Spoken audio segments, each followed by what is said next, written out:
गुरुर्ब्रह्मा गुरुर्विष्णू गुरुर्देवो महेश्वरा गुरु साक्षात परब्रह्म तस्मै श्री गुरुवे नमः. माझे सद्गुरू श्री चंद्रशेखर प्रभू यांचे अनमोल विचार मी तुमच्यासमोर मांडित आहे. कृपया तुम्ही लक्ष देऊन ऐकावे. स्व अहम ब्रह्मास्मी. दुःखाची आत्यंतिक निवृत्ती व परमात्म्याच्या प्राप्तीलाच मोक्ष असे म्हणतात. या मोक्षाची सिद्धी जोपर्यंत होत नाही तोपर्यंत जीवाला शांती मिळू शकत नाही. कित्येक म्हणतात की मुक्तीची प्राप्ती सहज आहे, परंतु ते असे याकरिता म्हणतात की त्यांनी मुक्तीच्या स्वरूपावर विचारच केलेला नाही.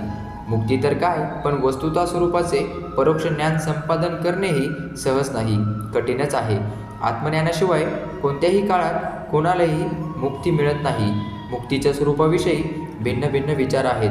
कोणी असे म्हणतात की या लोकी पुन्हा न येणे, अथवा स्वर्ग किंवा कोणत्या उच्च लोकाची प्राप्ती होणे याला मुक्ती म्हणावे, परंतु हे म्हणणे योग्य नाही.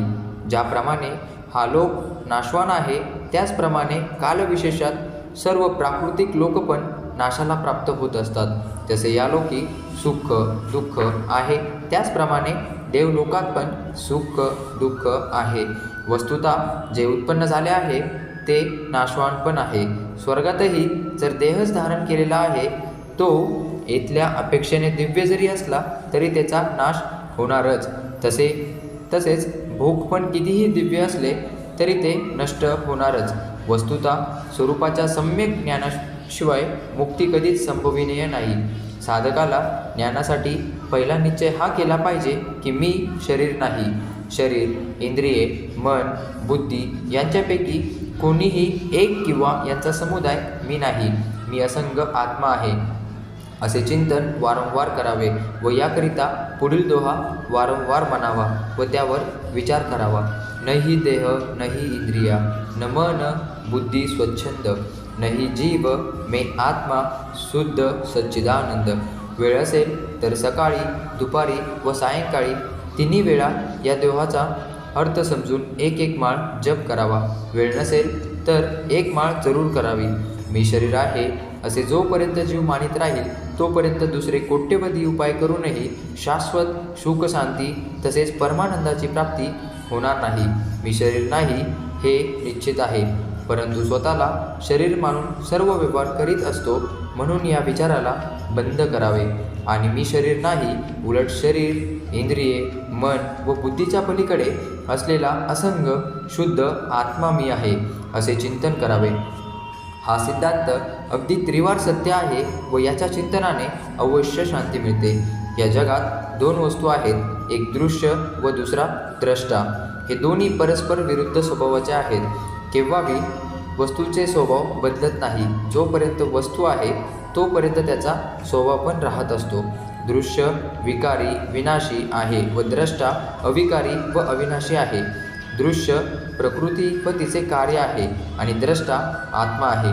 शरीर, इंद्रिये, मन व बुद्धी वगैरे दृश्य कोटीतले प्रकृतीचे कार्य आहे आणि द्रष्टा या सर्वांहून विलक्षण आहे. ज्याची आपण इच्छा करतो किंवा ज्याला जाणतो ती वस्तू आपण होत नाही. ही गोष्ट खरी आहे ना? शरीर, मन, इंद्रिये व बुद्धी या सर्वांची आपण इच्छा करतो किंवा यांना जाणतो, म्हणून आपण या सर्वांहून निराळे आहोत. अनेक जन्मांच्या विरुद्ध संस्कारांमुळे हा तो मी आत्मा आहे या गोष्टींचा वारंवार विचार व चिंतन करावे. ही गोष्ट सहज दृढ होत नाही.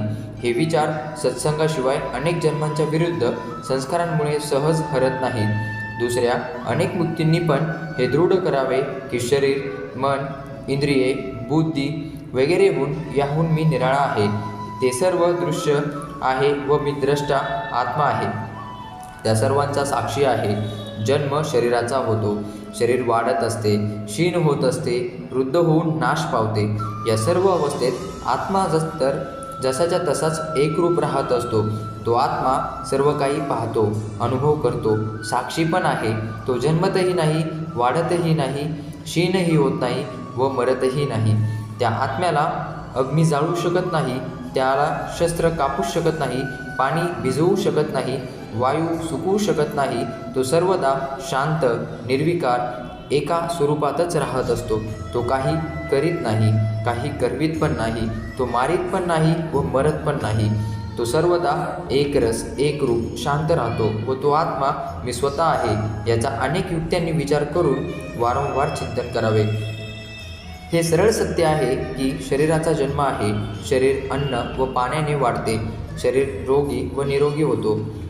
शरीर, इंद्रिये, मन व बुद्धी यानेच सर्व कर्म होत असते.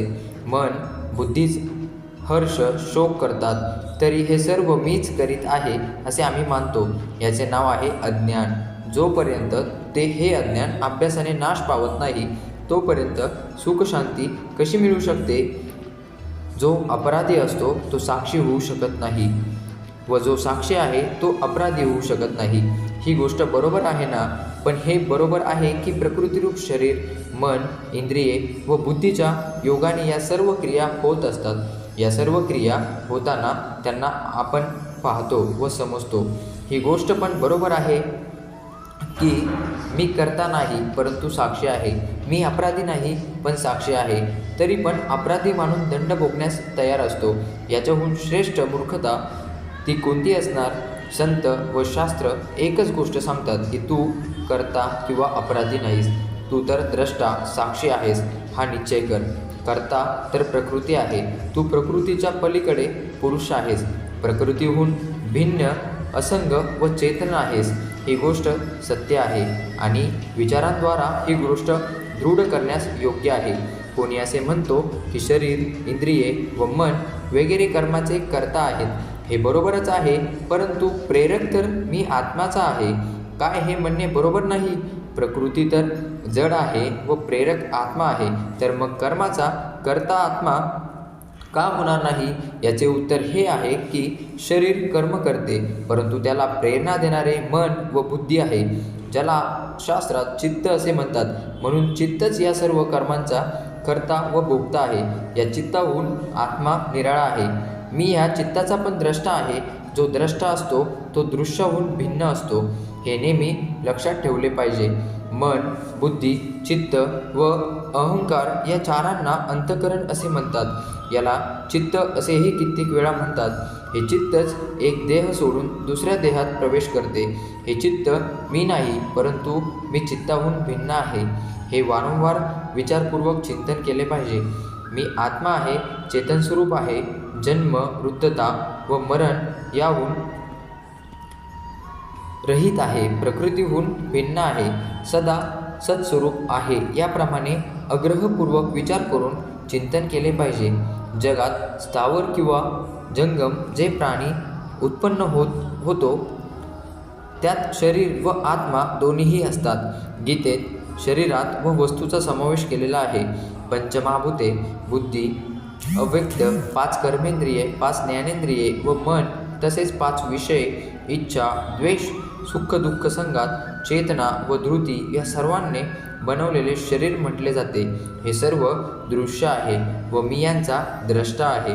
सारा दृश्य वर्गविकारी व विनाशी असतो. आत्मा अविकारी व अविनाशी आहे. मी द्रष्टा आहे व आत्मा पण आहे. याप्रमाणे युक्तीने विचार केला पाहिजे. शरीरात जे मन, बुद्धी, चित्त व अहंकार यांना अंतःकरण म्हणून म्हटले जाते त्या सर्वांचे चित्त असे पण दुसरे असे नाव आहे. चित्त हे साऱ्या कर्मांचा कर्ता व शरीराला चालविणारे आहे. हे चित्त शास्त्राने मरत नाही, उपवासाने दुबळे होत नाही. या चित्ताला जितके समजावे तितकेच ते सत्य समजते. बलपूर्वक सांगून ते ऐकत नाही व जोपर्यंत चित्ताला समजणार नाही तोपर्यंत सर्व प्रकल्प प्रयत्न निष्फल आहेत. मी आत्मा आहे, मी शरीर नाही असे चित्ताने जर मानले तरच ते त्याप्रमाणे वागू लागेल. हे चित्त भोग इच्छा, त्याग, विचार व सत्संग या तिन्हींशिवाय कधी समजत नसते. सारांश हा आहे की साधकाने विचार, सत्संग व वैराग्याचे सतत सेवन केले पाहिजे व परमेश्वराची उपासना केली पाहिजे. परमात्म्याला शरण गेल्याशिवाय साधन सफल होत नाही. जोपर्यंत हे चित्त मरत नाही तोपर्यंत परमात्म्याचे दर्शन होणे नाही. या चित्ताचा खरा खुराक भोग इच्छा आहे. जसजशी भोग इच्छा रूप वासना कमी कमी होत जाईल तसतसे चित्त क्षीण होत जाईल.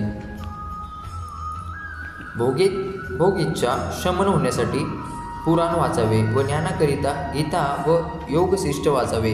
जे लोक पुराणाला गप्पा म्हणतात ते लोक विचारपूर्वक व ज्ञानासाठी पुराण वाचितच नाहीत. पुराणात मनुष्यलोक व देवलोकांचे वर्णन आहे. त्या सर्वात वर्णित तथ्याच्या सत्यासत्यतेचा विचार न करता तात्पर्य इतकेच घेतले पाहिजे की देव दानव मनुष्य अनेक होऊन गेले. त्यांनी अनेक उपाय करूनही ते अमर होऊ शकले नाहीत. ते सर्वच्या सर्व नष्ट झाले. दुसरे कित्येक लोक समृद्धी वैभव शक्ती व सर्व साधने असतानाही आजपर्यंत भोगाने संतुष्ट झालेले नाहीत. अनेक लोक आहेत तेथे पण सुख दुःख हे मागे लागलेलेच आहेत. कोणताही लोक असे ना का तेथील भोग हे नाशवानच असणार. म्हणून भोगाकरिता कोणत्याही परलोकात जाण्याविषयी प्रयत्न करू नयेत. जसे येथे सुख दुःख आहेतच असा कोणताही लोक नाही की जेथे दुःख नाही. असे कोणतेही शरीर नाही की जेथे दुःख व मृत्यू नाही. शरीर तर मरणारेच आहे.